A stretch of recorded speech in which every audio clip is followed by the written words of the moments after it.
là anh sẽ mở máy. Tôi có nhờ anh Thâu, thì anh sẽ mở máy nhưng mà anh sẽ phải đi ra đi vô để mà gặp để mà chăm sóc cho vợ anh, thành thử anh không có thường xuyên được. Okay. Mr. Hill had to take care of his wife, who very serious and ill, so he could not attend it on the screen. He's not on the list. He's not the list of speaker. No. Yeah, but he's in. He's just going to listen in and out. So. And I see a Dr. Son Tran. Yeah, Sung. Yeah, yes. Sung Trần. No, Tran. Sơn Trần. That and Sơn Đại Sơn. Trần Đại Sơn. And I see. Oh. That's Sơn Đại Trần. He's chairman of the board of director of the Vietnamese American Association of Pennsylvania. Wonderful. And I will invite anybody, any Vietnamese American to speak, say anything that they would like to say. I also see Cao Tai Hai. Yes, he's the translator. Okay, great. He's the main translator. I'm just the backup. You're the backup. That's right. Mine is a professional. He's good for everything. Xin lỗi anh Nghi và anh Chiêu, cho phép tôi, bởi vì lý do là thâu thì nó đòi cái được phép của quý vị. Quý vị cho phép. I will mute. Yeah. Oh, Hugh. Hello. He needs your permit to record, okay? The permit from the host to record the video. Yeah, he's asking permission to record a video. He can get the link later. He can get the link later. I don't know if you want to do that or just send him the link. Yeah. I am recording it. We'll send it to yes. Okay. In fact, we're live now, aren't we, Ellie? We are, yeah, and I think we're just about ready to get started. We are ready to get started. Excellent.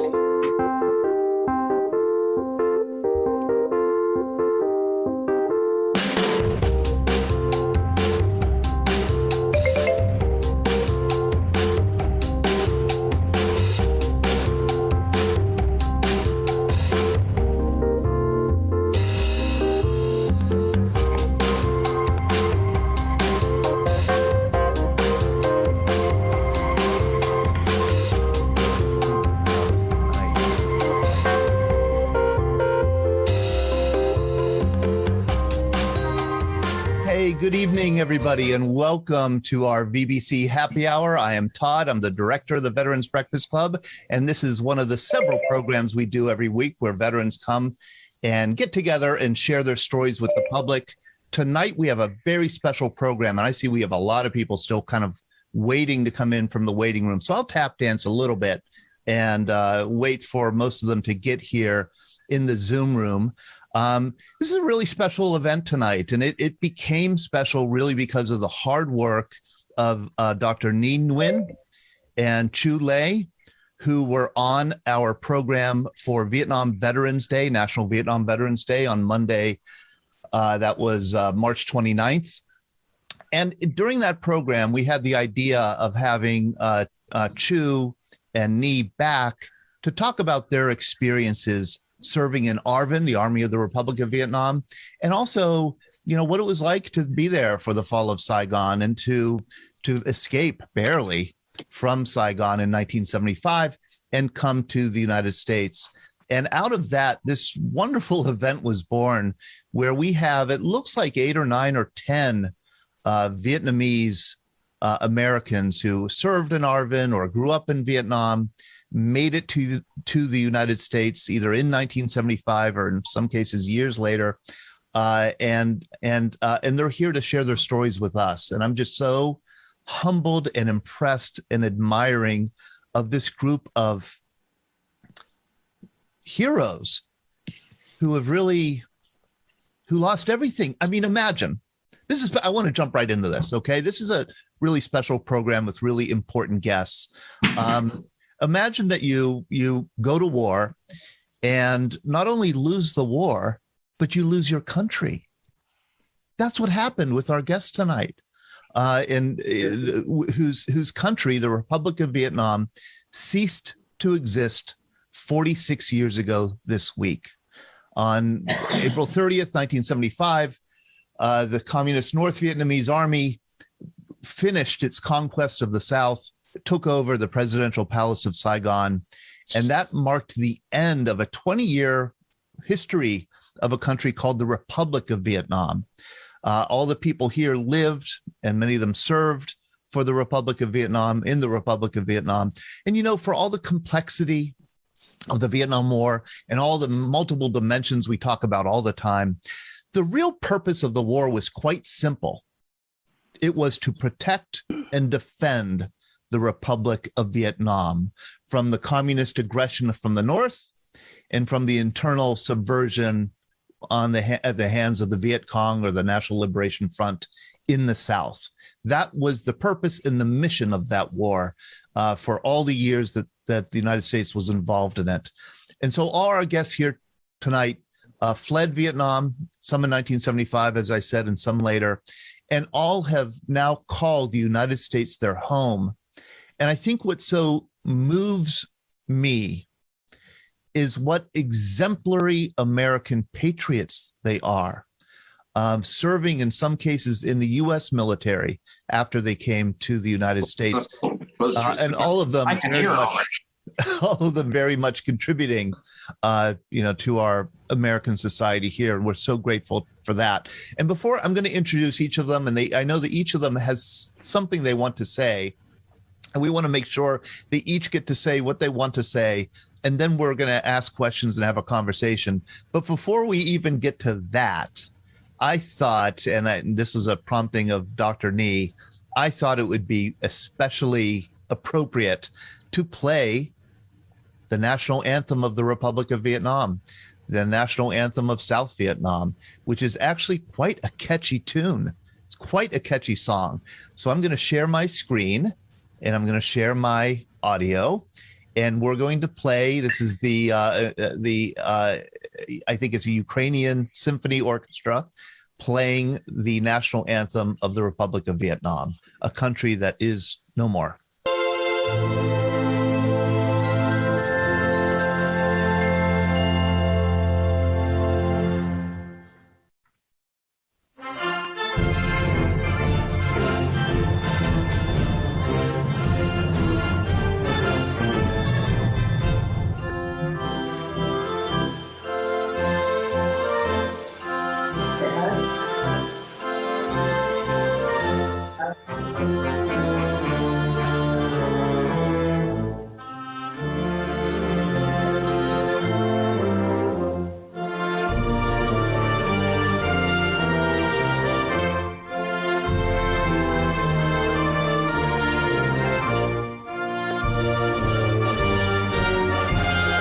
Sao nó đen quá vậy?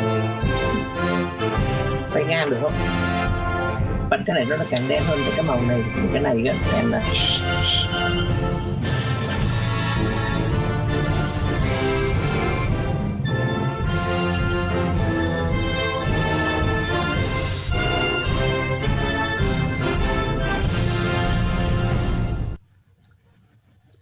That is quite a rousing song. That really is. And I'm going to ask Chu. Chu Lei is our first guest here tonight. Chu served as a helicopter pilot. He has quite a story, oh boy, of escape on April 30th, 1975, what we call the Fall of Saigon. Quite a story. He was a helicopter pilot in the Army of the Republic of Vietnam and the Vietnamese Air Force, and came to the United States, landed on the USS Midway on April 30th, 1975, with an overloaded helicopter full of other refugees. And then after he moved to the United States, he served in the Pennsylvania National Guard for 20 years. Chu, thank you for joining us tonight. Thank you, Todd. And Chu lives in Lancaster. I'm going to ask you, Chu, do you, when you hear that song, when you hear that national anthem of the country that you've served for, you served in you fought for that country. Yes. What do you think? What do you feel when you hear that national anthem? My heart was squeezed. My heart was squeezed, and I have goosebumps. I have all kind of things that you would imagine. For a long time, we didn't get to hear that, and that song was played by a foreign orchestra. It's so special, and although we only hear the music, but the lyrics were running through our mind, and Yes, thank you for asking me that, Todd. Yes, and you could actually hear another version of it on YouTube if you just look up South Vietnam National Anthem. You could get versions of it, and with the lyrics, and the lyrics are quite moving. Also, I think it's a wonderful anthem. Chu, I know that there are certain things you want to say, and we all have a lot of questions about your service, and especially would love to have you share the story of your escape on April 30th, 1975. But I know that you want to make a statement first of all. Well, Todd, I'll promise I'll go back and tell. I told that story for so many times. So today I want to save time for other officials to speak up. And I want to let people know I'm showing a picture of you when you were in the Vietnamese Air Force. So there you are, a young helicopter pilot. Thank you, Todd. So should I start the opening for the event? Please do. Okay. So salute everyone present here in this Zoom meeting. I'd like to take this opportunity on behalf of the Vietnamese American community to thank the VBC staff for your warm invitation to this special event. The approaching April 30th date will mark the 46th year the Republic of Vietnam has been taken over by the North Vietnam Communists after they went back on their word again and again in the 1973 Paris Agreement. While we honor it totally, on that day, January 28, 1973, I have experienced that fact firsthand, being shot down from a mission escorting the medevac helicopter in Dong Trom district of Bến Tre province.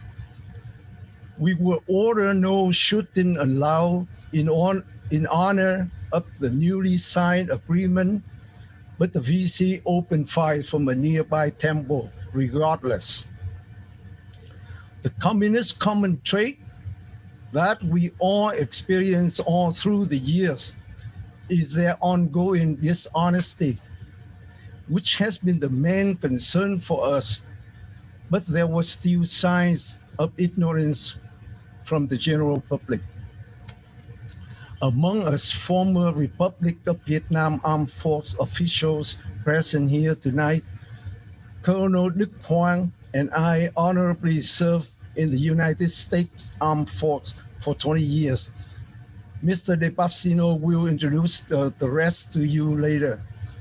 I conclude my thoughts with a deep appreciation for the United States and other countries who had extended their open arms to accept us Vietnam refugees. Thank U.S. Navy 7th Fleet for picking us up from the open sea. And I personally thank the USS Midway carrier for allowing me to land on its flight deck. Salute. Chu, thank you so much. Oh my gosh, what a and we're not going to let you get away without sharing your story. We'll get to it, but I do want to introduce each one of our special guests tonight. And another one of our guests is Jackie Bong Wright, who's joining us, I believe, from California. Hello, Jackie. I am from Virginia. Oh, Virginia. Okay. Well, I was close, right? Yeah, 6 hour flight. 6 hour flight. And yeah, I want to, Jackie, I want to share this photo of your late husband. Jackie is the widow of your late husband, who's Professor Bong Nguyen, and who was assassinated on the streets of Saigon, I believe, in 1971, because the rumor had it that your husband was going to be the next prime minister of South Vietnam. And so he was assassinated. You moved to the United States, and you're now an activist in the Vietnamese American community. And you're the author of a book, The Autumn Cloud. And I do want to share the cover. This is another photo of your husband, which is an AP photo. This is a beautiful family photo of you and your husband and your two children in Vietnam. in 1964. And then this is the cover of your book. And we are going to put the links to these books here on the Zoom side and on the Facebook side. And I believe we have copies that we will be able to send out. And you could also order these books online. Jackie, thank you very much for joining us. Thank you. I would like to tell the story of myself in Vietnam that was related to the Vietnam War and the US Army. After I graduated from a French high school in 1959, I went to France to study French civilization and literature in Bordeaux. I met my future husband, Bong, in Paris, and we got married in Saigon in 1964. Bong established an opposition party called the National Progressive Movement, and he became also the head of the National Institute of Administration. While I taught French at the French Institute, he taught constitutional law and political science at the School of Law in Saigon. A day after he accepted from President Thieu to be the Prime Minister of Vietnam, he was assassinated by 2 Viet Cong students. At 30, I was a widow and left with 3 children under 7 to bring up. But calamity strengthened me. I went to work for the Vietnamese American Association, VAA, and that promoted friendship between Vietnam and the US, and also promoted concepts of freedom, equality, and basic human rights that were ingrained in the minds of the Vietnamese people. So when April 75 came and South Vietnam was in the hands of the communist North, not only educated people, but also fishermen and farmers fled the country in search of freedom, especially in the US, where over 3 million Vietnamese Americans are working and paying tax and casting their votes and raising their voices. In Vietnam, the VAA was lucky to have sponsored the Division 18 of General Lê Minh Đào.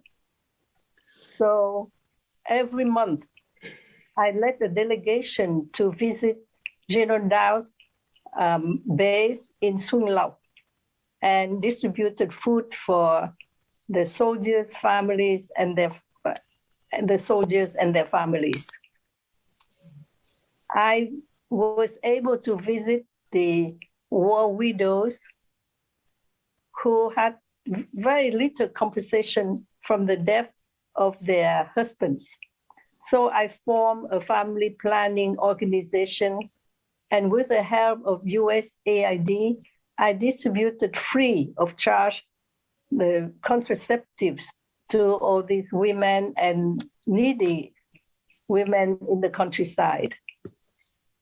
Therefore, I went to lobby in the Vietnamese parliament with a group of women from labor unions in Vietnam and passed a bill, Human Family Planning Act, to get the pills and the contraceptives to the women in Vietnam that were forbidden to them before that. So in the US, in April 75, the US Embassy helped me fly to Clark Air Base, Guam, Camp Pendleton, and Washington, D.C., where I met and married Lacey Wright, a Foreign Service officer working at the U.S. Department of State. I used to work for the Fairfax and Alexandria Department of Social Service to resettle hundreds of families, boat people families. And Lacey and I were assigned to 15 countries, working at the US embassies all over the world, spanning Europe, Asia, and Latin America. So back in Washington, D.C. in the year 2000, I established the Vietnamese American Voters Association, where we registered over 3,000 Vietnamese Americans to vote. Then I branched out to the media, and I was a reporter for an American English-speaking and also Vietnamese newspapers. I went on radio and TV to comment on policies of the administration. And the third activity I was proud of was that I have raised funds for victims of human trafficking, Vietnamese and children as well. And I visited Cambodia, Taiwan, and Malaysia. And in the US, I lobbied the legislators to penalize countries that harvest human trafficking. Ever since I've been here, for the past 46 years, I would like to give back to the American society, especially to the generous Americans who opened their hearts and their houses to support and help refugees, not only from Southeast Asia, but also from all over the world. I'm very thankful to the American veterans who have sacrificed their lives, especially the 58,000 servicemen whose names were inscribed at the Vietnam War Memorial. And I'm grateful forever to my husband, Lacey Wright, and the American friends who have made me what I am today, a proud American citizen. Thank you, America. Thank you, Jackie. And again, this is Jackie's memoir, Autumn Cloud, From Vietnamese War Widow to American Activist by Jackie Bong Wright. And we put a link for this at Amazon link here on the Zoom side and on the Facebook side. I think we also we're getting some copies from Nhi Nguyen. So thank you, Jackie. If you want to hear more of the story, and you should look her up and read more of her story, because it's not only Jackie, but her children, her grandchildren are active and involved citizens. And I would love to have her and her family members back on. But right now I want to go to Michael Doe, who also has a book. And I want to show you these covers here. Michael served in the Vietnamese Republic of Vietnam's Air Force for 10 years. And then he served for 10 years in a Vietnamese concentration camp, or as they were euphemistically called, a re-education camp. 10 years. He wrote a book about ARVN called Remembering ARVN, a collection of the Republic of Vietnam's armed forces patch, badges, insignia, medals, and decorations. Without books like this, the Army would be forgotten because it doesn't exist and the nation it supported doesn't exist. And then he also wrote The Depths of Hell, memoirs of a soldier who endured 10 years in communist concentration camps. Michael Doe. Michael, thank you so much for joining us. Firstly, I want to say thank you to all American veterans who fought in Vietnam War. Very appreciate. Okay. And I thank Todd and Mr. Nhi for having me today. My name is Michael Doe. I served my country with pride and dedication, either in the battlefield or in the office. 46 years ago, South Vietnam fell into the communist we lost freedom, we lost our democracy, and we suffered a very long years in detention. Some of you may wonder why the communists easily cheat us into the prison camp without facing any resistance. Firstly, we were very frustrated when our big army disbanded. Without any guidance, we didn't know what to do. And for the enemy, the communists broadcast news to summon the officers. The order clearly states that we must bring money enough for 15 days for junior officer and 30 days for senior officer. Before that, they organized 3 days free education for the NCO and soldier, and they released after 3 days. So 3 days for NCO, 15 days for junior officer, and 30 days for senior officer. It looked very reasonable. So we didn't believe them because we already know that communists were the master of deception. I have only 5 minutes. Yes, ma'am. You could go ahead, Michael. Okay. They won the war thanks to their deceitful program, propaganda to win the support of the international community. Even they win in Washington, D.C. with the American public and the Congress. So besides the deception, the communists carry out a terror act against South Vietnamese people. Every year, there are about 4,000 innocent people killed by the communist terror.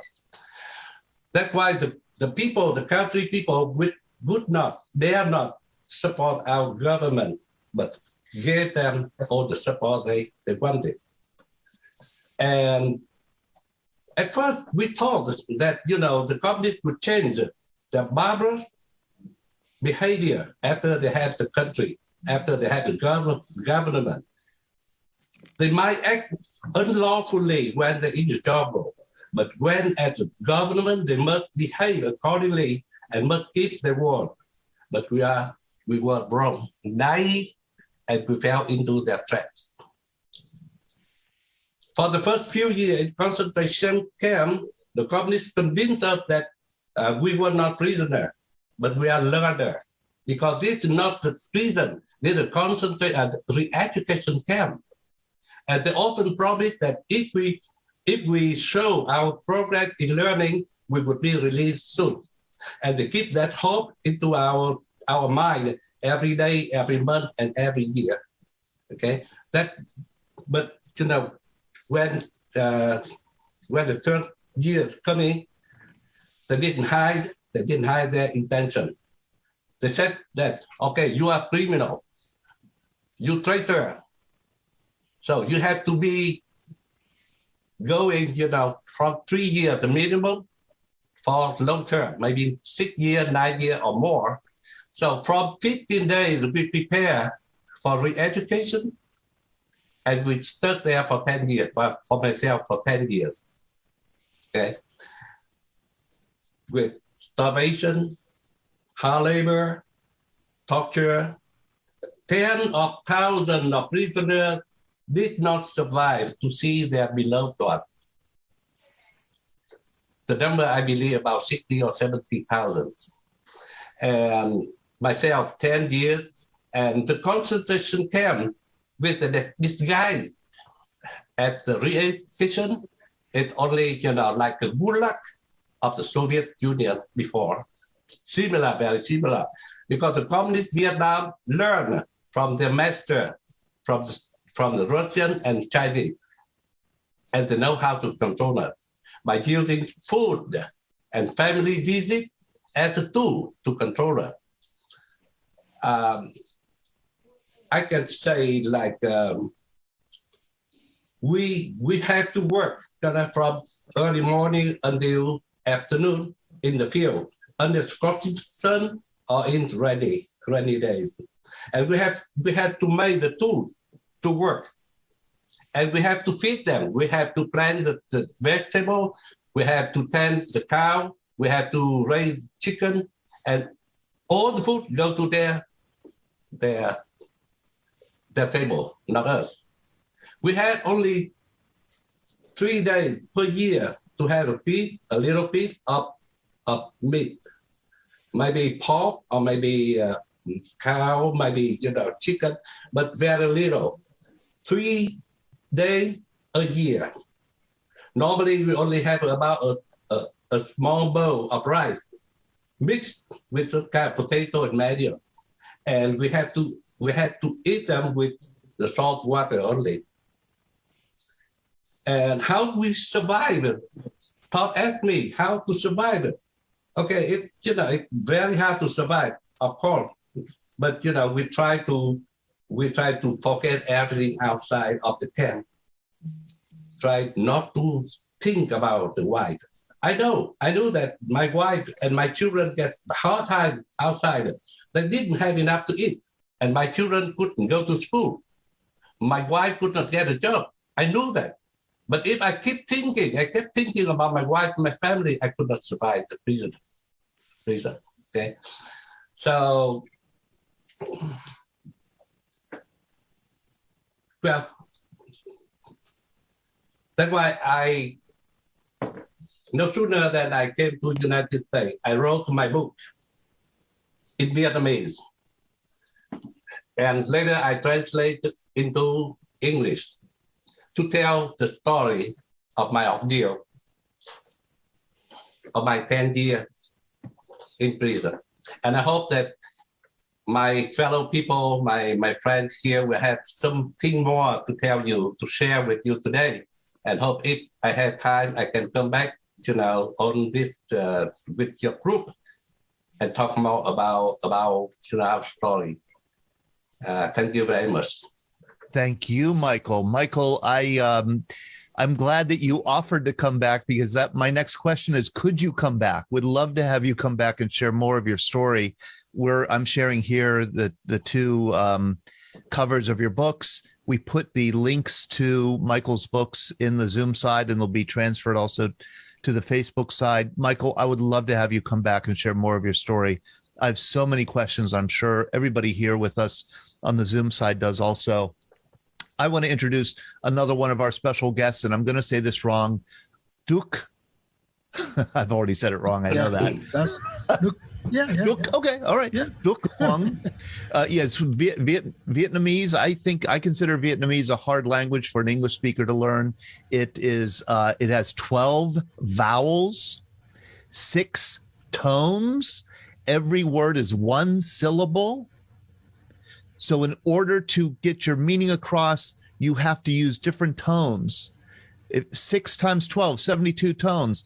That doesn't even include the diphthongs and the triphthongs and all the other sounds you can make. It's a challenging language, and it's a wonder to hear. But anyhow, Duc, thank you so much for joining us. Duc was also a member of the Army of the Republic of Vietnam. He also served, after he came to the United States, in the U.S. Army's Medical Corps, and then as the director of the Department of Rehabilitation, Lebanon Veterans Administration Center. And you're now retired. Thank you so much, Duc, for joining us. Correction, Todd. He's with the Air Force. Oh, you're with it? Yeah, I'm with the Army Aviation, but Colonel Duc is with the Air Force. Colonel Duc was with the Air Force. Yes. Chu, in the United States, the Air Force has the reputation of having a better food, better housing. Was that the case? Was that the case in Vietnam also? Yes, sure. Yes. No. Yeah, exactly. Oh, so all the story about the camp in Vietnam after the fall of Vietnam in 1975, Mr. Doe gave us almost things I don't have to repeat, but I was not held in concentration camp I graduated from medical school in 1970, and I was in the Vietnam War 5 years until 75. I'm lucky, and because in 1975, the last day of April 30, 75, I was able to get out in by boat to Guam, then to United States. In United States, I'm very grateful for being accepted by the United States, and I think what I should do. I never believe in the communists, and I never trust the North Vietnamese government. I'm very sad. I was very sad at that time because I couldn't help the Vietnamese veteran back home. So I think, what should I do? I thought that the United States accept me as a refugee. I have to help the American veteran who fought for us in the Vietnam War. That's why I chose not to do private practice. I applied VA, and I was accepted as a physician to Lebanon VA Medical Center in Lebanon. I guess most of many veterans who live in this area, Lancaster, York, Lebanon, may know me because with the VA for 30 years in the rehabilitation department, try to heal both physically and emotionally of our American veterans who fought in the Vietnam War. On the other side, after I work with the VA, I think that I have to do something to continue to fight for the freedom. That's why I joined the Air Force, American Air Force at Willow Grove and reserve, and I've been able to retire from them after 21 years. So I'm now both American veteran and Vietnamese veteran. So since I retire, I try to help our American veteran as much as I can, because I know the system, veteran system, as well as the military system. I went now for healthcare in veteran in Lebanon VA, and I always, talk to our fellowship veteran, American veteran, about things, what I can help them. And again, my story is that, and I have to say that I'm very grateful for the country to accept me. And again, it's my second country too. And for the fellow American veteran, I thanks for your service. Thank you. Wonderful. Thank you, Colonel Duc. Thank you so much for telling us just a little bit about your story.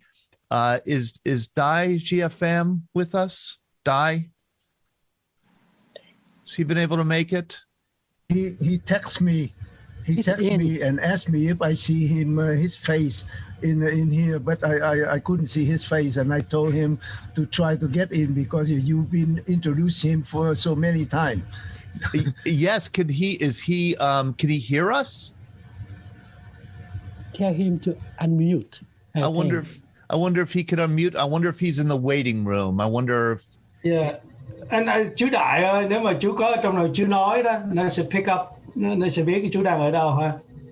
I'm trying to ask him just to speak, and we should be able to pick him up. We have somebody in the waiting room that is under the name LUANQ, and we tend not to let people in unless we know who they are, because they could be Zoom bombers.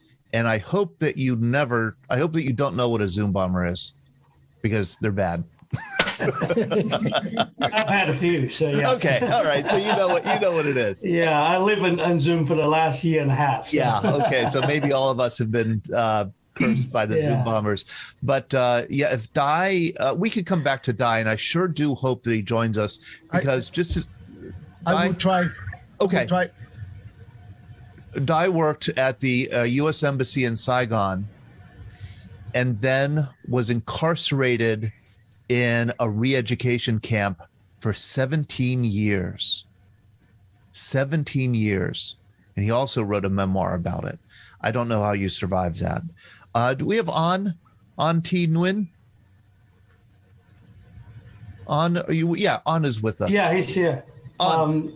Yeah, here you go. Hey, An, I see you there. And I'll take this opportunity to ask our Vietnamese guests how you pronounce this very common Vietnamese name, Nguyen, Nguyen. I always say Nguyen. Nguyen. Yeah. Nguyen. Without the N, Nguyen. Right? And there's I think the dialects are different, north and south. In south, it's Nguyen. Okay. I think 40% of the people in Vietnam have the family name Nguyen. Yes. And so it's a very common name. An, I'm going to ask you to unmute so that you could introduce yourself. You are the former president of the Vietnamese American community in Utah. Let's see if you could unmute yourself.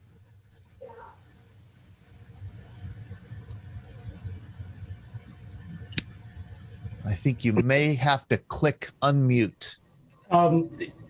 Yeah. There you go. There you go. Okay. All right. All right. Thank you for joining us on. Unfortunately, I lost every document I have written before I come in here, including the link how to. I just asked Mr. Phúc though, he just sent, how to help me how to link in. Thank you, Phúc. And okay, say hello, everybody.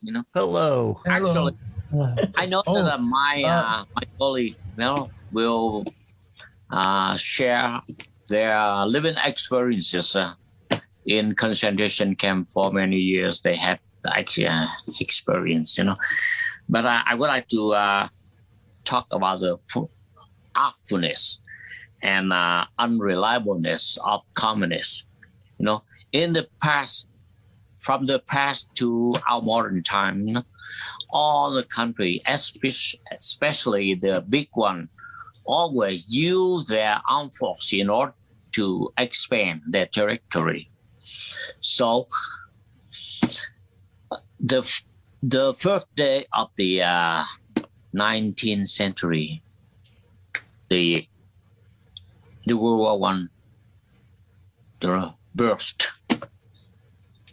and with the awful, terrible result, some 10 million people had been killed, and now they want to use an organization, international organization, to solve, with the hope, solving, all the conflict of all nations in peace.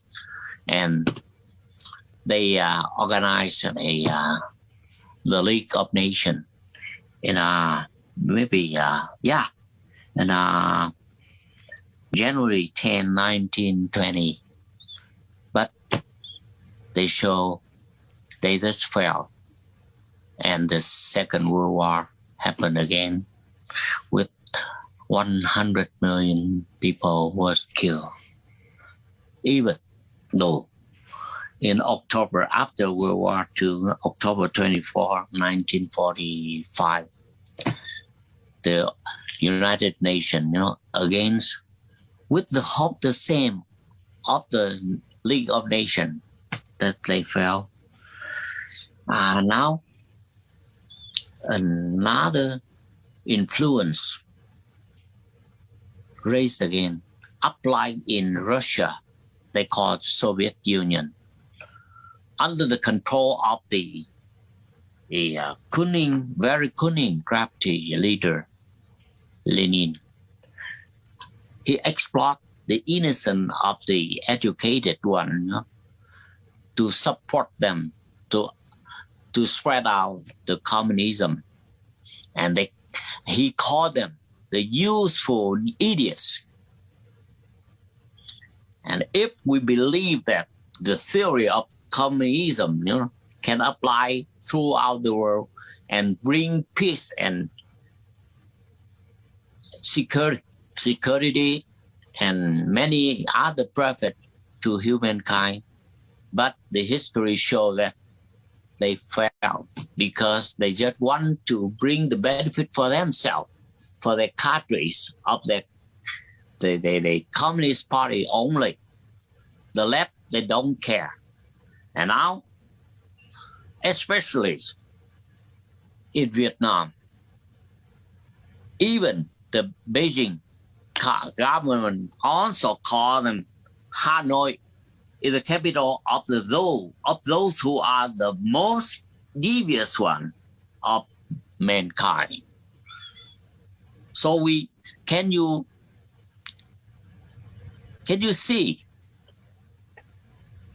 in Vietnam War they promised many things to peasants and try to contact with national government to make agreement among us, North and South, in order to form a kind of united, government between the communists and nationalists. But they just use their unreasonableness to kill the communist, the nationalists, and finally we cannot join them in any kind of government to govern our Vietnam in peace and security. For instance, in 1968, they agreed with a ceasefire to help the people to enjoy the new year, but they break their promises and they try to occupy, to overrun throughout the South Vietnam, but they fail because courageous, soldier of South Vietnam, I mean the Republic of Vietnam Army, and we won this war and remain with the support, very little support from U.S. government. We don't know something, they talk secretly and with the deal on the table. We don't know. We just know that they sent Kissinger and even the president of United States, Richard Nixon, came to Beijing to talk with Mao Zedong and Zhou Enlai, to make agreement. We don't know. We just know the Shanghai Agreement with the common agreement that the Asian activities belong to the Asian one. That's it. That means they want to turn over the power and benefit and something we don't know to Beijing. Finally, 1974, the paracel lost in their hand. But the international power never unbalanced. When the Russia Russian warship come into the Cameron base, how to balance, how to have a counterbalance power in the Southeast Asia. So Paracel of South Vietnam must be lost in the hand of China to control the expansion of the Russian power in Asia, in Southeast Asia. We just know that. And finally, 1975, they sacrificed South Vietnam into the hand of communists. And I just know that when I bring our ship, into the remote area in Delta, Mekong Delta, and we use the speaker to invite the patient who live in that area. And I'm, okay, come here. You will receive the civilized, treatment. And the poor people came to our hospital ship, and they say, oh, thank you, Uncle Ho and North Vietnam government send you here to help us. tell I know. I have to say, no, from South Vietnam, the Republic of Vietnam, we come here with the help of U.S. government, and we have many good medical to help you to treat, to treat you and to help you to recover many serious illness. Not from Vietnam. You don't need to say thank you to Uncle Ho. No, not from North Vietnam. They keep telling a lie to everyone. Until now, in United States, many idiots, many youthful idiots who have received well-educated from many famous university, but they know nothing about the communism. I would like to share something like that because I lost all my documents. Sorry. Thank you. Thank you, An. Thank you very much for that testimony. And, we've often say here that the ends of wars can be as troubling as the beginnings of wars. And certainly the end of the Vietnam War was. I hope people were listening when Chu was talking. He said he was shot down on January 28th, 1973. And that's significant because the Paris Peace Accords were signed and went into force on January 27th, the day before. And part of that peace agreement was a ceasefire that both sides were to adhere to. And as Chu said, it didn't even take 24 hours for the Viet Cong to break that treaty, to break the terms of the ceasefire. And he was a casualty of that breaking of the ceasefire on January 28. I want to go to Mai Din Win, Mai from Cleveland, but don't worry, he's from Pittsburgh. He moved from Pittsburgh to Cleveland. So Cleveland is, we hope, just a temporary stay for him. But Mai has a fascinating story, and I want to get him and his extended family here on with us again. And I want to get our other guests on with us again. Mai, you were born and raised in Vietnam. Father was an American GI. That's correct, yeah. Well, thank you and you're also serving as translator here in case we need it. Backup translator. Backup translator, okay. All right, thank you, Todd. Thank you, Todd. Thank you, Mr. Nghi, for inviting me to join you guys. I want to thank everyone who's on the Zoom. I would love someday to have an actual breakfast with you guys and gals, and I want to shake your hands. Okay, so to that point, I had my second shot of COVID last week. So if my Wi-Fi go funny, you guys know why. All right. I hope I didn't offend anybody. All right. So if you go funny, you know why. Okay. So I'm very grateful for you guys' service. My experience is completely different than what the previous gentleman was telling and the lady was telling you guys, because when the war is over, I was only 3 years old. I was born in 72. So 75, which is an infant, get kicked around by the communists because they actually chased my mom and her family out of the city and went up to the mountainside to live. So the wars with me begins after 75, not before that.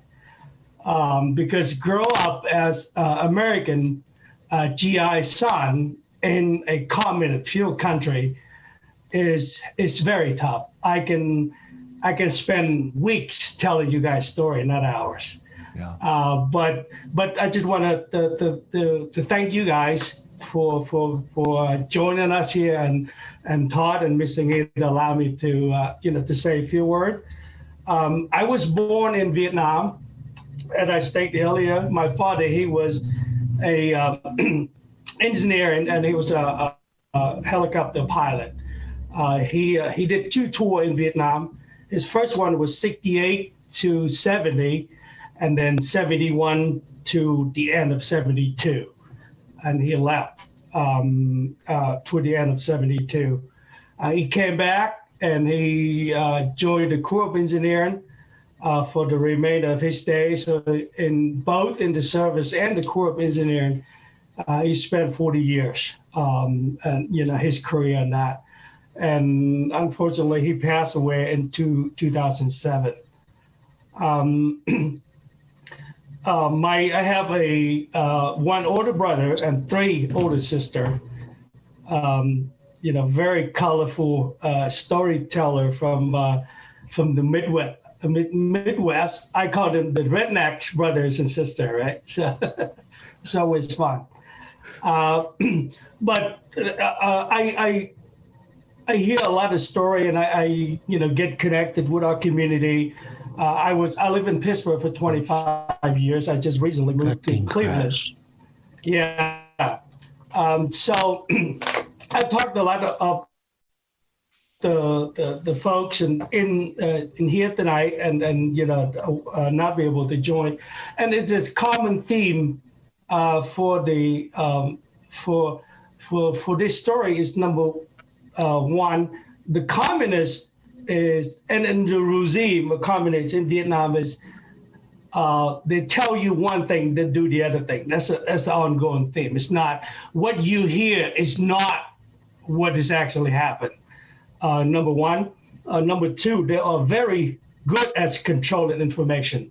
Information coming out of the country is literally filtered to the point that that the story you hear is completely different. So, to that end, I don't want to spend a lot of time on that, but just something to keep in mind that what you hear out of the communists is well filtered and is a well orchestrated deception to get others to believe into what they're doing.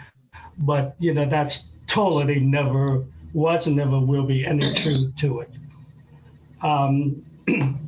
So, and then that's a recurring theme of a lot of our storyteller tonight as well. So I was born in Vietnam. I grew up there, and I was I lived in there for 19 years. So when I was 19, when I left Vietnam. Throughout the year when I was a young boy and growing up, it's a challenging story of living under the communist rule party, right? You would constantly, my mom, my family was constantly go to meetings that they constantly broadcasting the communist ideologies and the things that they wanted to brainwash you to what they want you to hear. The big thing was right after the war. My mom was a businesswoman. She has a business in the city of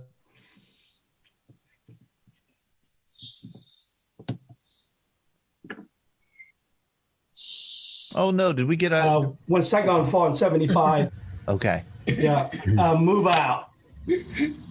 Was you guys having trouble hearing me? Well, you know, okay now. you cut out for a second. Yeah. I'm not lying about the second shot, guys. Just so you know, okay? But so they would tell everybody, "You guys move out of here. This belongs to the government," and they would just take everything literally. You walk out with nothing, and they would move you into a mountainside of a group of few people that live in there for the last 30 years and telling you to start over from there. So I want to fast forward from 1976 to 1982. There are, a couple 100,000 people in my mom's group that they was in the new area. They would start to develop their own farming and all the structure to become self-sufficient and be able to feed the family. In 1983, the communists come in once again, and said, well, this land, this farm is not yours, it's ours. It's the government. So we're going to take it from you for the second time, and now you will work for us. We'll pay you by the hours, or we'll pay you by the day. So you're talking about started from nothing on a mountainside, turn it into a farm and raise your family. And then 1983, they come in and said, yep, this is not yours. We're going to take it. Everything that you harvest is going to go to our warehouses. We'll pay you by the day that you work. And this is information that very few people know and understand how the whole system works. Eventually, you would be a laborer for them, and then, you can stay there or you just go somewhere else and start over again. So those are kind of some of the stories, some of the facts that not a lot of people know. This information is controlled. It's not going out of that area. There's no press, there's no TV, everything is government controlled, so nobody knows. So those are the things that I think is important for us to keep in mind as we read a newspaper, as we watching our news. What come out of Vietnam is not what it is. It's a well filter what you want to hear and see only. But after the 1983, our families lived there for a while, and then we proceeded to move back to the city again. And then 1990, as some of you guys are aware, in 1982, there was a law called American Homecoming Act. It was enacted in 82, and I think was completed around 1987 for all of the sons and the daughter of men and women, service men and women, to come home, to come back to the U.S. from Korean, Vietnam, Cambodia, those countries. One of the unique thing about Vietnam was Vietnam, the Communist parties operate on primary. So if you don't know someone and you don't have the money to pay, you're not getting anything done. You can't do anything. So even the Homecoming Act was enacted in 82. The Vietnam government they did not forecast this information. They did not broadcast this information out to the people, so nobody didn't know. It's only about 1 or 2% that knows about the program. So in 1987, there's an amendment to that law, and the U.S. government kind of forced the Vietnam government to say, hey, you need to go and inform these people, and then whether they're going to want to come back to the U.S. or not is up to them, but you have to inform them. And I think that kind of forced the hand to publicly display this information. And that's when we live in an area that is far away from the city. That's how we find out, and we started the process. And we came here in 1991. So it took about a year to do the process, and then it took us another year to come to the U.S. And that's how I come to the U.S. Among myself, among the people that I know, there's about 32,000 of us. When I said us, these are you guys' sons and daughters that in Vietnam, that the GI's sons and daughters came to the U.S. between 1982 all the way to 95. There's about 32,000 of us in the U.S. And I am the part of the group that we have our organization, and we keep in contact to most of these my brothers and sisters, if you will. So there's it's a lot to tell. Like Todd said, we have a little bit of time. I want to make sure everybody else that have their time to share their story. I'm looking forward to in the future that to talk to with you guys and to be able to to meet some of you guys some days. Thank you. Thank you, Mai. And Mai, actually, I'd love to talk to you about organizing maybe a program with that association of the 32,000 who came here to the United States. I think that's such an interesting and largely unknown and untold story that people should know about. So thank you very much. Before we go to Dr. Nguyen Van Nguyen, who's really the responsible for this event more than anybody, if you don't like it, it's his fault. If you like it, it's because of me. I do want to let people. I do want to thank especially we have some other guests here with us. We have American veterans who are advisors to Arvin. We have Lou Nudie, we have Richard Kaufman, we have Gerald Wenzel, Joe Boschia is with us, Richard Gotch is with us, Jim Roberts. I believe you didn't advise Arvin, but rather Rough Puffs, the regional and popular forces.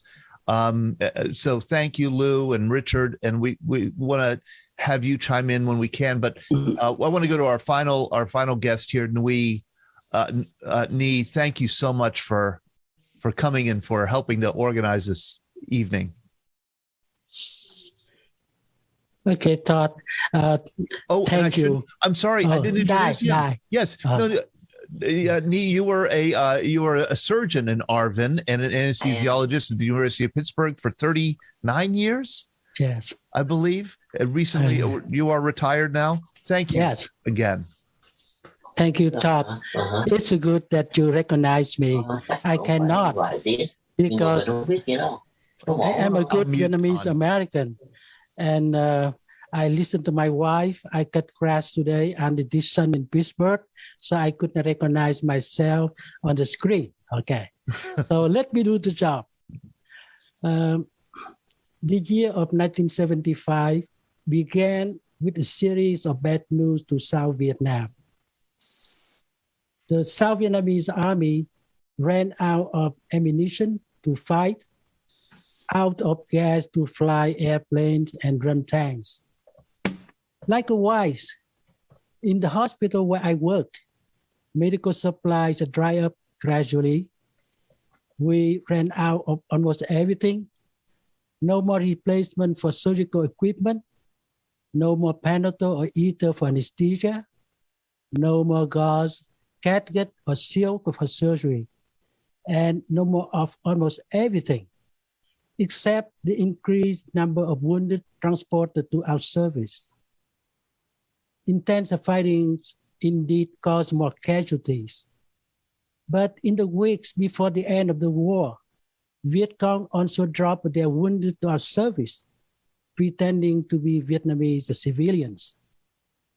We took care of everybody the best we could, regardless of their identities. Myself, I was very exhausted, extremely depressed because of our inability to handle the overwhelming load of wounded and take care of them appropriately. Many died indeed, and the hospital morgue was full of dead bodies. I will keep that horrible picture for the rest of my life, especially about one case that I am going to tell you. A young man was transported to our service, accompanied by a woman holding a baby. His voice had been heard long before people brought him in. Doctors, nurses, help me. I must leave to take care of my wife and baby.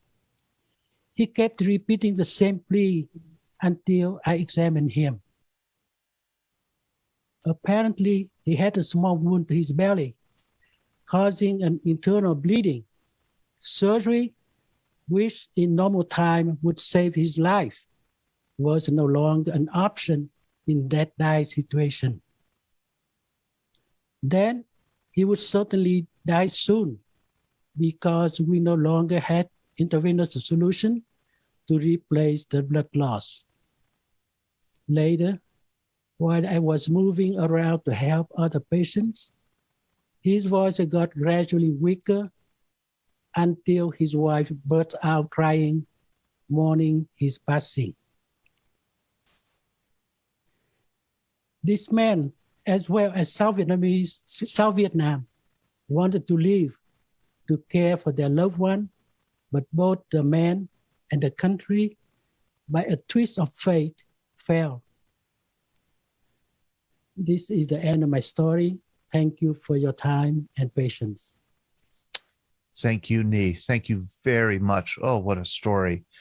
I thought I'd open it up now to, all the people here. I know that we have a lot of Vietnam veterans with us. Again, we have those advisors, ARVN advisors. Let's open it up to questions. If you have questions for any of our Vietnamese guests here tonight. Yeah, I'm Gerald Wetzel. Hey, Gerald, good to see you. Thank you for joining us. Yeah, tôi làm ăn Vietnam ba năm. Trước kia tôi đọc nói tiếng Việt, nhưng mà hôm nay tôi quên mất. The other thing. Mike can translate. Mike can translate. Very good. Very good. Very well. He does very well. Yeah, and I normally would say hello to everybody there, but I was an advisor to Shoot On Jaime Hai Bo Bin in Binh Dinh in Phu Yen. I was there Tet 67, Tet 68. I was wounded when the 95th NVA regiment came trying to take over the province in Phu Yen.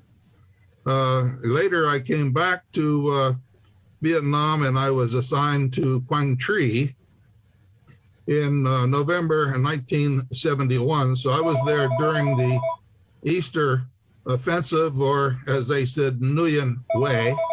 The other thing I'd like to say is the pronunciation of Nguyen. The way I learned it was the NG sound is the last words in the pronunciation in the word sing, S-I-N-G. So it's Nguyen. However, they have anglicized it in American to just say Nguyen because most people cannot get that NG sound that I spent 17 weeks in the language school learning. So I do thank everybody. I'm located in Butler, Pennsylvania, and I'm retired military, but I had 3 years in Vietnam, both as a ARVN advisor, Co Van Me, at the Trung Đoàn Bo Mo Bai Bo Bin, and the Shoot On Jaime Hai Bo Bin. Wonderful. So I do want to thank all of you who came on and shared your experiences. I just recently saw a movie on television. It was called Boat People, 1983. And it was, I guess, from a Japanese photographer that was there about 1978 in Da Nang. And I watched it. I recorded it. It's kind of hard to imagine because when I was forced out of Quang Tri in May 1st. In fact, that's I celebrate that as a second birthday. That's 49 years ago, 1972, May 1st, when we left Quang Tri. And then after we got reorganized, I was part of a organization. It was about it was primarily the Dia Phung Quang. And we moved back up to recapture the Quang Tri capital.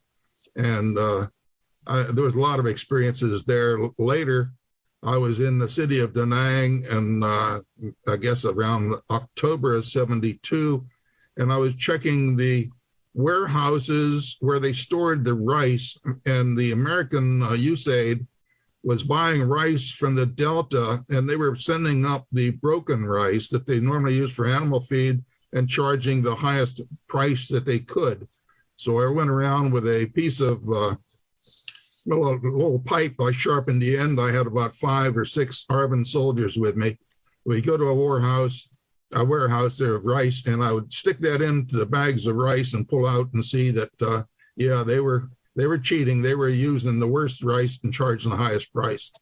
A few years later, I think it was 1974, there was about 6 or 7 people that I saw that were tried and convicted of cheating everybody. So I had so many different experiences. I also visited Vietnamese hospitals. I knew Vietnamese doctors, and I lived with the Vietnamese. I ate Vietnamese food for 10 months. When I came back in 1972, I weighed 132 pounds. I was half the man I am now. But I'll just say hello to everybody. Shalom, ciao ba. Thank you for your service. Thank you for your service. Come on. Vietnamese is good. Your Vietnamese is good. Well, I studied the accent primarily when I was in the school and tried to get it down. And that's one of the reasons in 72, the commander of Quang Tri selected me to be filling in as the operations advisor because the previous one had rotated back. But I had already had the Vietnamese Gallantry Cross with, I had with Gold Star, Silver Star, Bronze Star, Purple Heart, Combat Infantry Badge, and had worked with the Vietnamese combat units. So I was the operations officer, operations advisor. And then the intelligence people, they came in on the second day and said, we're too dangerous. It's too dangerous up here. We have to go to Da Nang. And before I could say, what are you saying? They were already out the door in the helicopter. And so I was then in operations and intelligence during the Easter offensive. Eventually, General Abrams knew my name. I had requested some things. And the Vietnamese at first said, well, we asked for anti-tank rockets in 1968 during Tet, and they refused it. If we asked for them again, we will lose face. And I said, well, ask them again. And I was very forceful. They finally asked them, but they did not know I had 2 helicopters, Chinooks, loaded with the anti-tank weapons to fly up as soon as they said, please send those to them. But I'll let you all go. Thank you very much. And I enjoy it. I'll get back to you. Thank you for your service. Thank you. Thank you, Gerald. And I hope people heard that you said that you did 3 years in Vietnam. That's 3 times the normal tour of duty. You gave a lot of your life to the cause of. Well, it was also started about 1965 when I was training troops that were going to go over there. Yeah. I mean, it was, I guess, quite a few years were involved with it. I lost friends there. There was 8 Americans that were killed during the time that I was wounded and spent about a month and a half in the hospital. But I had given a choice at the end, after my second time, you want to go to Korea? And I said, there's nothing going on in Korea. Besides, I speak Vietnamese. So, so I went back. But thank you, everybody. I'll get off now. You know, Thank you. Thank you. I would love to regather the Arvin advisors for maybe a Wednesday morning coming up and have you share more of your stories. I'm looking at Joe Boschia. Joe, thank you for joining us. You are an Arvin advisor. I don't know if you have any particular thoughts on the conversation tonight. Well, Todd, first of all, thank you for putting this program on. And it was great to hear our Vietnamese American friends telling their stories. Just a couple of things. I was in Germany before I went to Vietnam, and I was a mechanized infantry company commander, and knew I was going to be going. And when I got my orders, I had expected I'd get an American unit. And instead, I was assigned as a Dai Huy Covan for a district in Vietnam.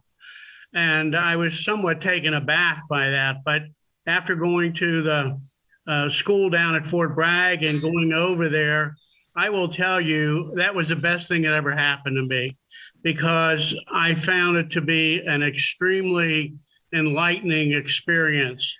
I spent 9 months at the district level working with the district government, the local RF companies, helping build schools, all kinds of things that the average American soldier never saw. And then the last 3 months, I was brought up to the province and worked as a S5 advisor there. I will tell you that on April 30th of 1975, I was at work in the office. And when I heard Saigon had fallen, after having spent that year over there and met so many wonderful people, I went to my boss and told him I couldn't work anymore. And I literally went home sick at what had happened. I've never regretted my time over there. I just regret that so many of our Vietnamese friends had to go through what they did after we pulled out. But I thank them for the support that I got from my Vietnamese counterparts when I was over there. Oh, Joe, thank you so much. Thank you. Thank you. I've been tempted to ask our Vietnam veterans what they remember of April 30th, 1975, what they thought, what they felt. I see Richard Kaufman, your Air Force, also Arvin advisor. Richard, do you have thoughts you'd want to share with us? Yes, I'd love to. I was 1971. I was in Cam Bay. I got there in October of 71. And I was there in March of 72. I was told I'm going to be going up to Phu Cat Air Force Base, which is now a Vietnamese Air Force Base. And I was an aircraft electrician, and I was to go up to advise the Vietnamese airmen how to take care of the caribous. Maybe you guys have flown on a few of those. So I was sent up there, and I worked the shift, and I was given these Vietnamese guys to Vietnamese Air Force to teach them how to be an aircraft electrician. They didn't speak English, and I didn't speak Vietnamese.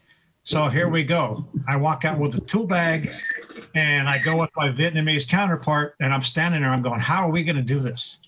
So I point to the aircraft, and I go, aircraft. And he looked at me. He goes, I went, aircraft. And he looked at me. He goes, oh, my bye. My bye. I go, my bye. And he goes, oh, aircraft. So I would say it in English. He'd say it in Vietnamese. I'd say it in Vietnamese, and he'd say it back in English. Now, that's how I learned. So I would go up to the instrument panel, and I look at the oil pressure gauge or the cylinder head temperature, and I go cylinder head temperature, and he'd go Dong Hoa. And I go to the next one, oil pressure. I go oil pressure. He'd go Dong Hoa. And I said, you just said that was Dong Hoa. So come to find out, Dong Hoa is anything with a movement. It's like your watch. And I went, okay. Dong Ho, yeah. Dong Ho. Dong Ho, yeah. So, yeah, that's how I learned. It was a great experience. And I flew with Vietnamese pilots. I flew with Vietnamese crew on caribous. And the only thing I remember is Mo Tai Babo Num Sao Bai Tum Chin Mui. That's good. But my Vietnamese was pretty good. But when I came back, I just kind of lost it. But I got introduced to mangoes and Nuoc Mam, which I really enjoyed. Nuoc Mam, you enjoyed it? Yeah. Mangoes and Nuoc Mam. You loved it. Take some mangoes and dip it in Nuoc Mam. It's really good. All right. I'll have to trust you on that one. I see. It's a delicacy, no doubt.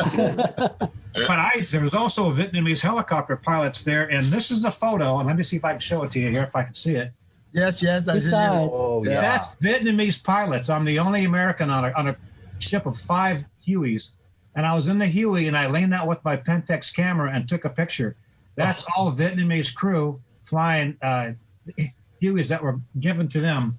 And I never had a problem flying with Vietnamese crews. It was great.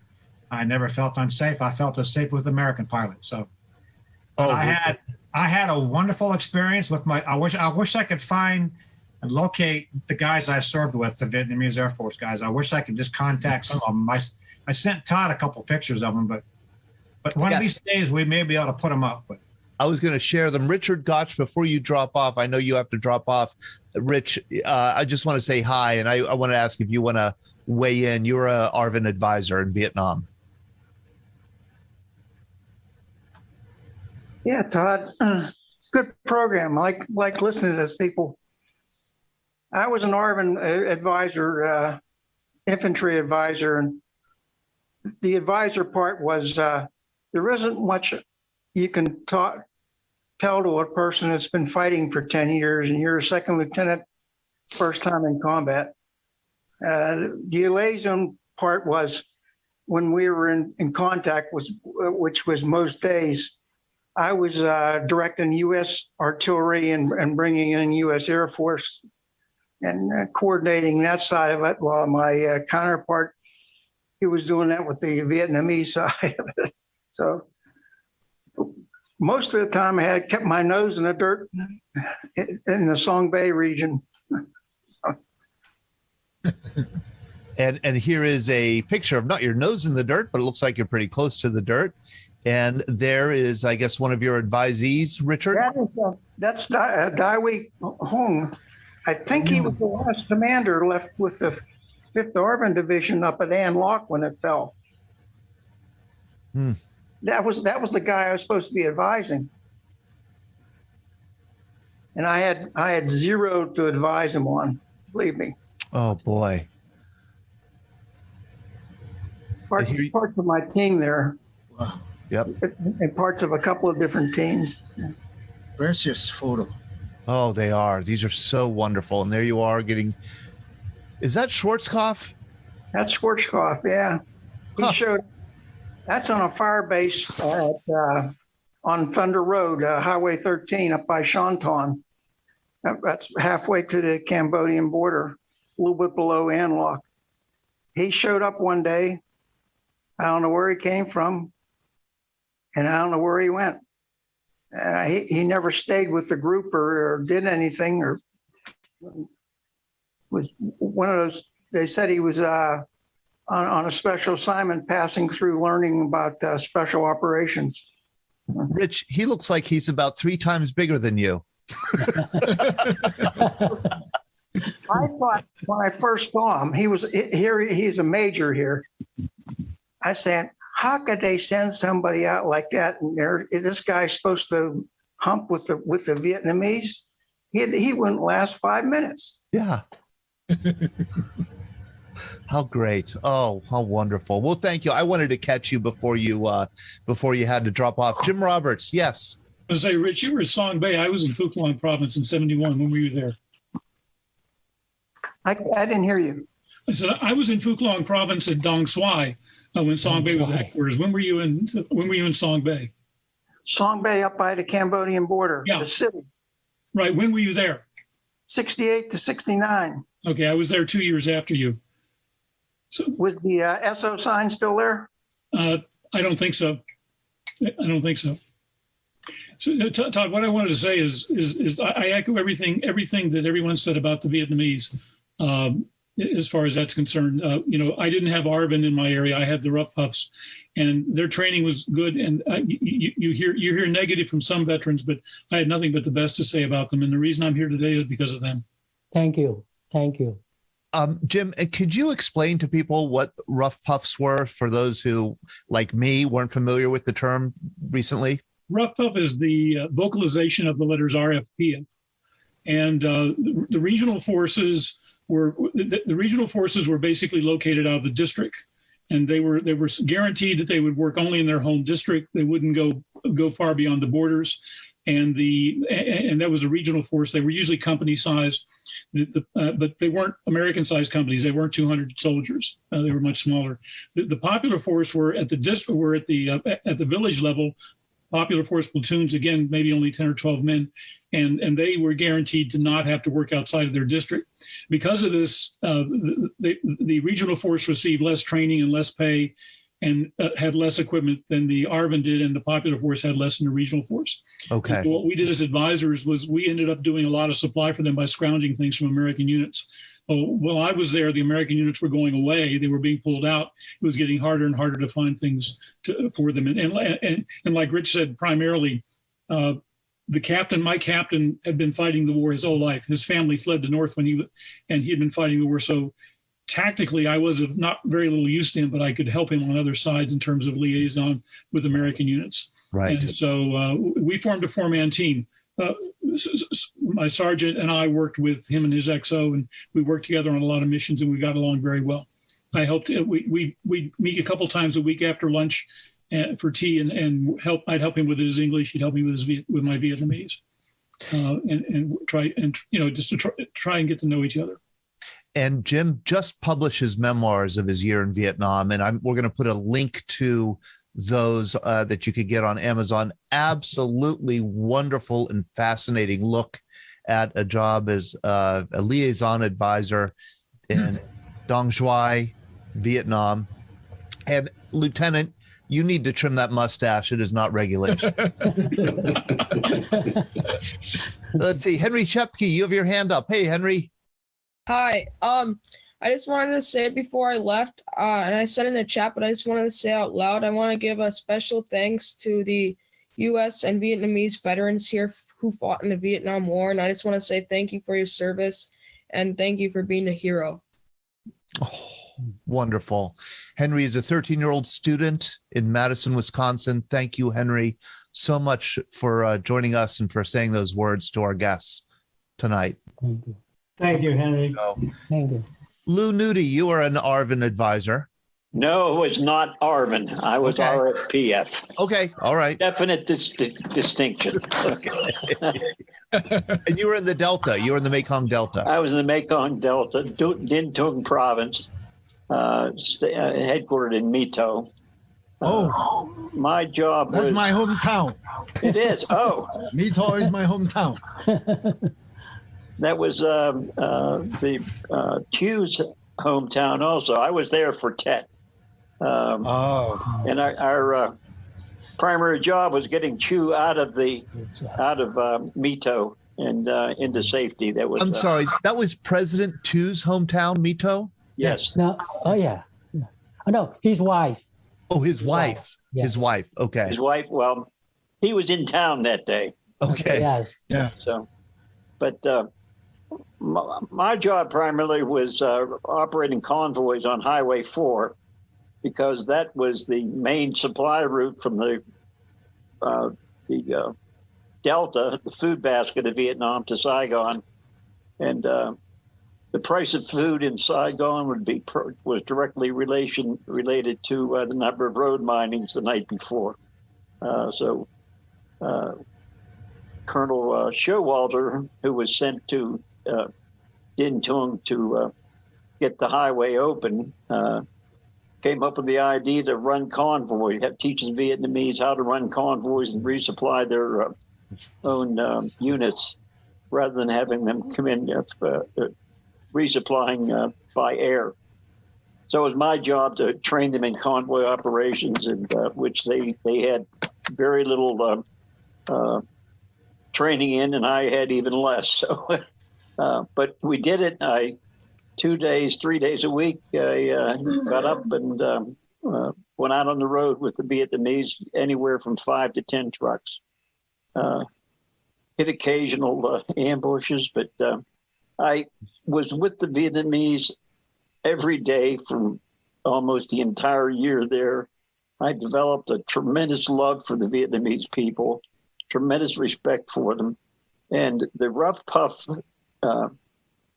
soldiers were tough little guys. They were undersupplied, but they definitely had skin in the game. They were fighting on their own territory, and I have deepest regard for them. And thank you, sir. Thank you, sir.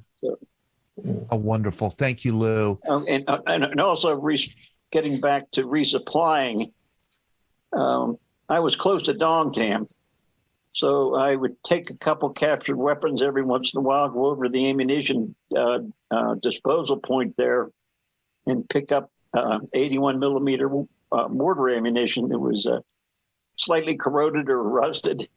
Brought them back, gave them to my counterpart in the admin company. They cleaned them up, and we sent them out to the troops at night. That made a tremendous difference because the war was fought at night with indirect fire, and the more mortars that we could give to the rough puffs, the more of a defense that they had. So that was part of my job, was also resupplying the Vietnamese army with as much as I could scrounge up at Dong Tam. Richard Kaufman, I'm going to share photos that you just sent me this afternoon. Is that you in the back of this picture here? Yes, and I need a haircut. Yeah, you sure do. Those some of the best friends I ever had in my life. They got my back. They took care of me. Most of those guys, the English was pretty good. They actually taught me Vietnamese, but that's just some of the group of guys I work with. The guys that I got my hands on his shoulder was probably the funniest guy I ever met. He just had a sense of humor that was just unreal. But I served with those guys almost my whole tour there. Do you have any idea what happened to them? I wish I knew. I don't know. The hardest thing is when I left in late '72, I was talking to the sergeant there. That was a Vietnamese sergeant. And he says, I said, I'm really scared about leaving here because I'm afraid things are going to fall quickly. And I told him, I said, I'm really sorry. I couldn't do more. And he said, don't you ever say you're sorry. You came here, you taught us, and you did what was right. And that was such a great thing he actually told me. But yeah, that was tough to leave those guys. Oh, boy. I'm going to share another picture here that you sent of them. We were just having a bit of a celebration. The Vietnamese colonel said, you guys deserve a little party.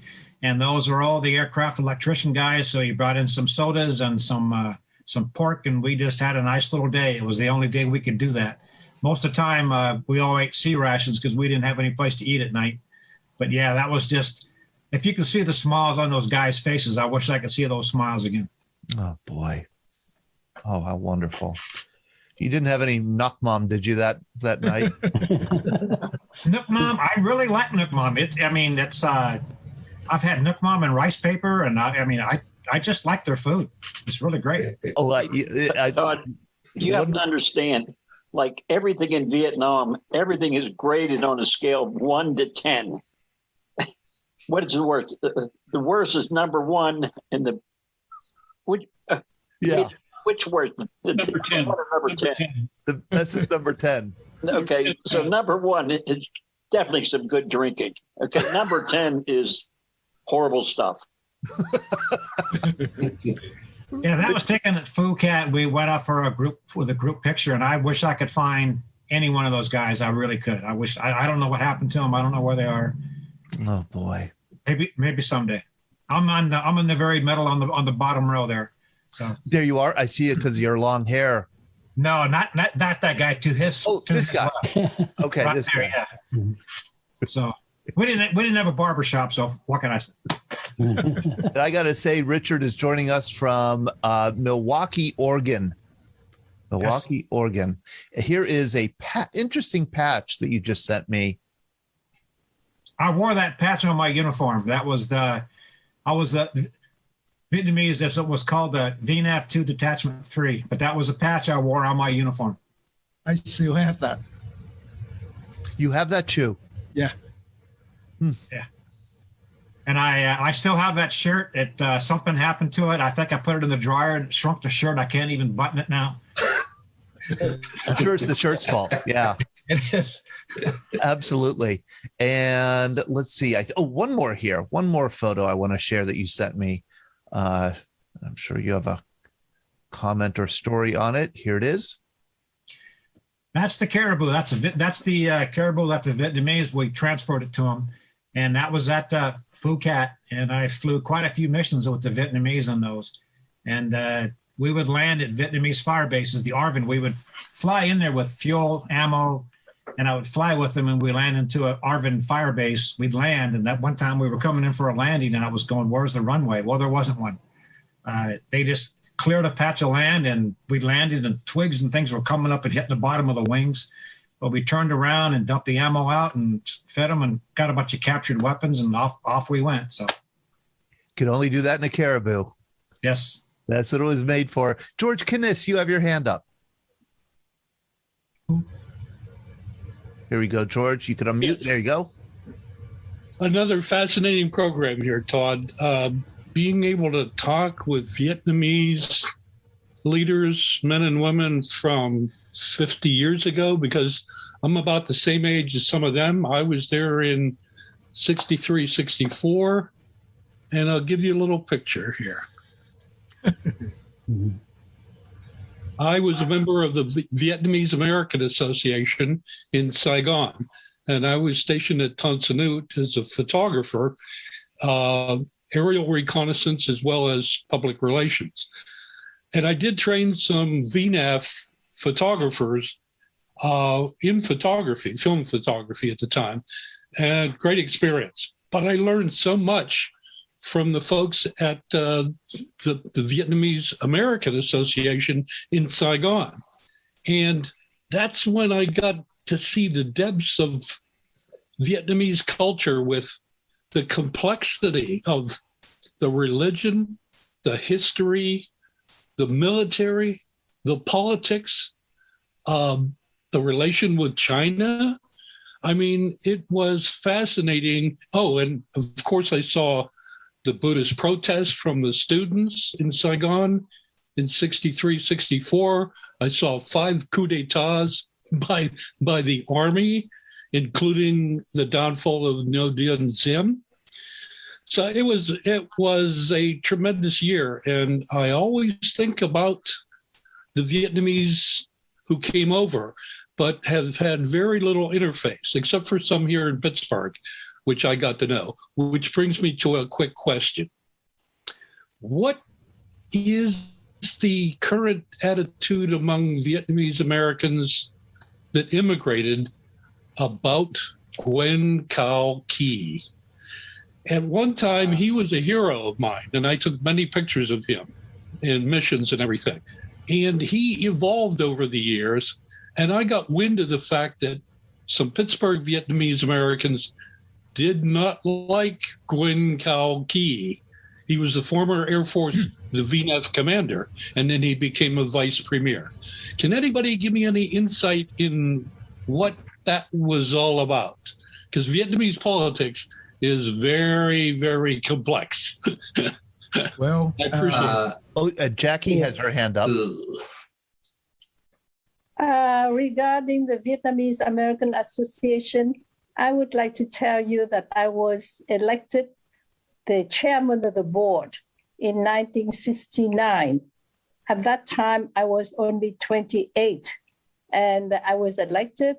There were 5 Americans, directors of the Bank of America, of Air America, many businesses, and we had 6 Vietnamese on the board.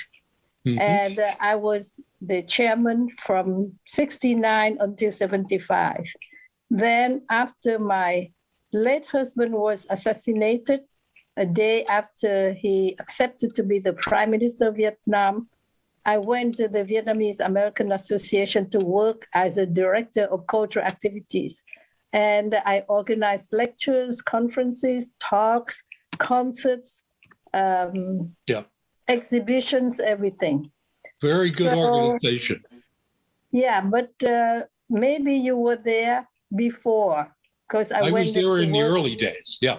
Right. Yeah. I was at the end, 72 to 75. Right. Regarding Nguyen Cao Ky. Yes. My late husband, Nguyen Van Bong, was the leader of the opposition party called the Movement National Progressive Movement. And he fought against the communists from the north, and he fought against corruption in the south. He had his own Captain newspaper, and he wrote the editorial every day because he was teaching political science and constitutional law at the School of Law in Saigon. And he was Nguyen Cao Ky, when he became prime minister, asked my late husband Bong to be his right hand, the minister at the prime minister's office, because Nguyen Cao Ky didn't know anything about administration. And my late husband was the head of the National Institute of Administration. Therefore, my late husband said that he was sorry. He had a trip already organized by the USAID to tour 6 states and talk to 6 universities in the US. So he declined to be the right hand of Nguyen Cao Ky. So he left. He left to go to the US. And a friend of mine who was working at the Prime Minister's office called me and said that Nguyen Cao Ky was very upset. He was infuriated, and he wanted to put my husband in jail.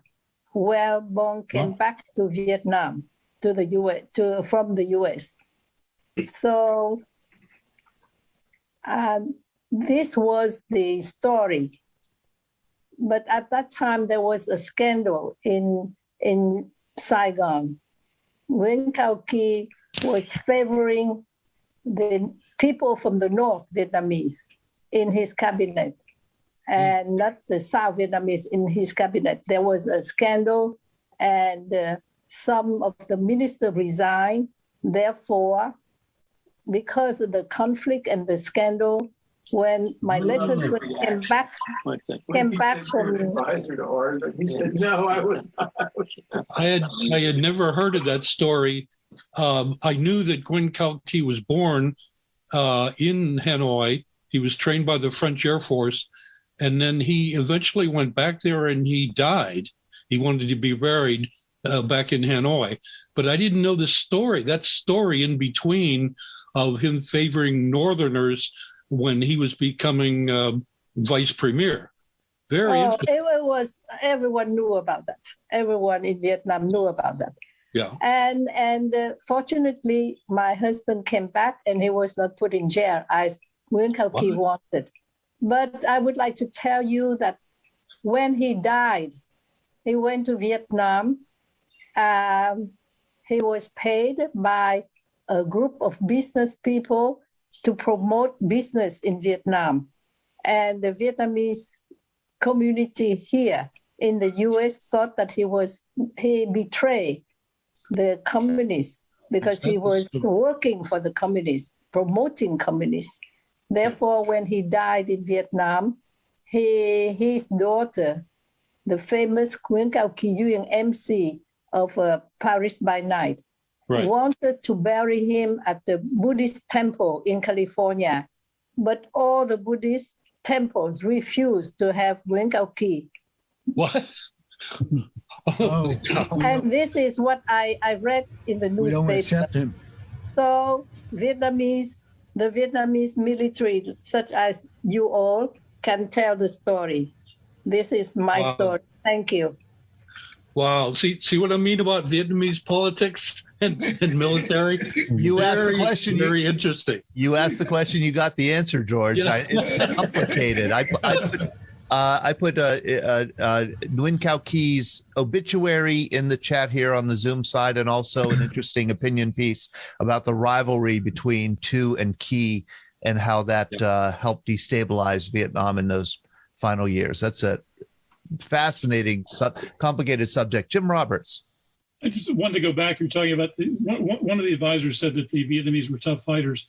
One of the little known facts of the American public is when Tet happened, Tet was a military failure for the North. But one of the reasons it was a military failure was the rough puffs. The regional forces in the village, in the districts, and the popular forces in the villages defended. The Viet Cong were told that the population would join them in the revolt during Tet 68.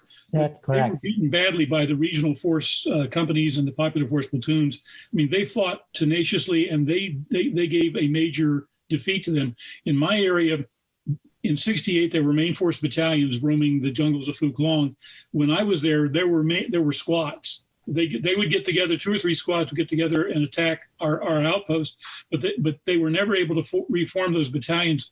And in my area, they were not getting the local support of the people like they were used to. They were used to coming in and collecting taxes and pressing people into their squads. That was not going on when I was there because they did not have that kind of support. And that was due primarily to the fighting capabilities of the regional force companies and the popular force platoons. They were good fighters. Excellent. Excellent history. Yes. Let's end this maybe on a high note.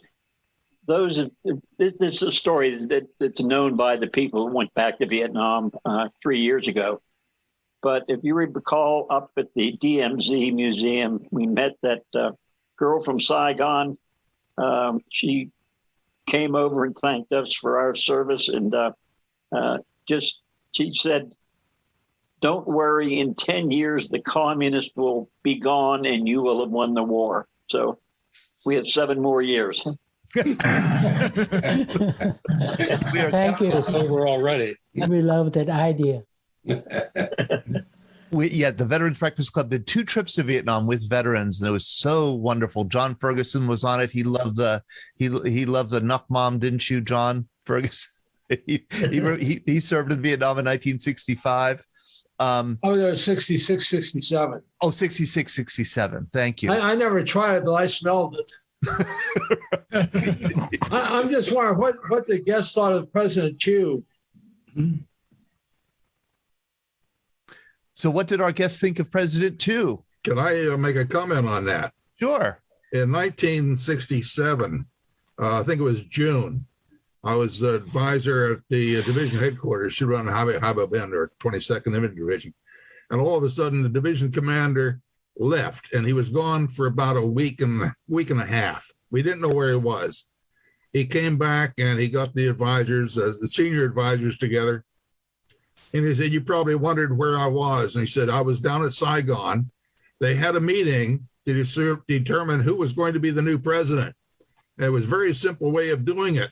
The Air Force had about 3 generals. The Navy had a couple of admirals, and the Army had about 18 generals. So we had a vote. And by golly, the Army picked General Chu. And he said, that's exactly the way it happened. And the other thing I wanted to mention, while I was there, I had one individual that I was advising who was part of the unit, the Hunt Group French unit at Mang Yang Pass that got shot up pretty bad. Another was a psychological operations or warfare officer for the Viet Minh in Upper Binh Dinh province. The third individual had been airborne with the French and had jumped into Dien Bien Phu. So the number of people that were around there was really amazing as far as the people that was working with the South. Of course, everybody knows Colonel An, who was a member of the North Vietnamese Army who worked in Saigon in Mac V. Right. That was kind of embarrassing. Yeah. Yeah, and here's a shot of President Chu. I did eat a lot of mom. So I'll get back to you. Take care. Thank you, Gerald. I was going to say, if anybody else wants to weigh in, I'm looking at the clock. We're approaching 9 o'clock here. We usually end our programs at 8:30. I knew this one was going to go long.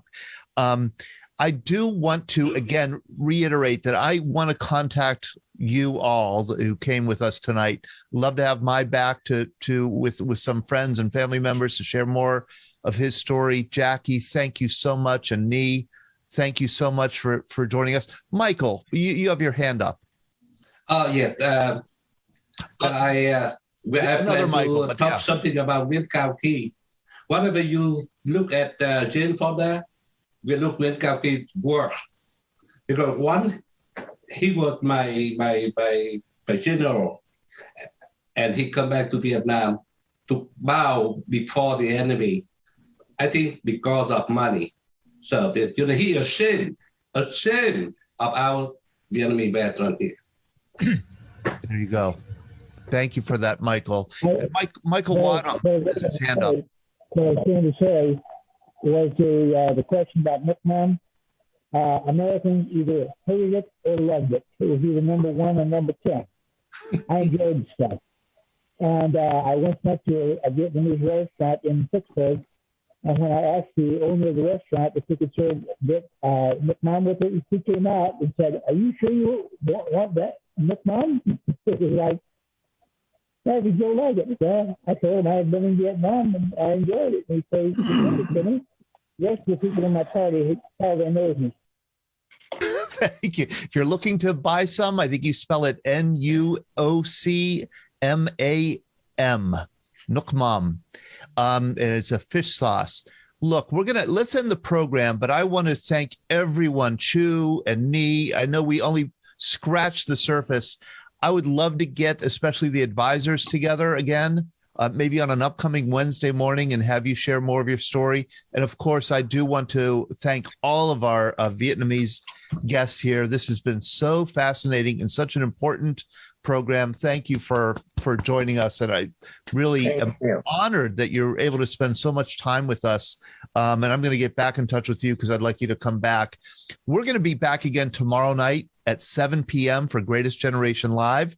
We're going to be talking with Steve Snyder, who wrote the book Shot Down, about the B-17 crew that was shot down, and including his father, and what happened to that crew, and just about the air war over Germany in general. That's tomorrow night, Tuesday night, the same Zoom link here, Greatest Generation Live with Glenn Flickinger. Then we're going to regroup and come back on Wednesday morning at 9 a.m. Dick Thompson, who served in MACV-SOG, Special Operations Group, is going to come and talk to us a little bit about this, or studies and Gerald. They changed the name. It was Special Operations Group later. Occupation Group. It was Studies and Observation Group. Studies and Observation Group. Yeah. Dick Thompson will join us and share some stories of serving in SOG. And then on Thursday night, and I don't know if we have Sean Hall still with us. Thursday night, we're going to have an interesting conversation. We're going to try and focus it with Afghanistan veterans of the Afghanistan war. What do they think about the withdrawal of U.S. forces from Afghanistan, which will be happening this year by September 11th after 20 years of war in Afghanistan? What do our Afghanistan war veterans think of that? That's going to be Thursday night. So we have a busy week here in the Veterans Breakfast Club. Tomorrow night, Wednesday morning, Thursday night. I want to thank you all for joining us, and I hope to see you again this week. And I'll be in touch with all of you who shared your stories tonight. Thanks again. Thank you. Thank you, Todd.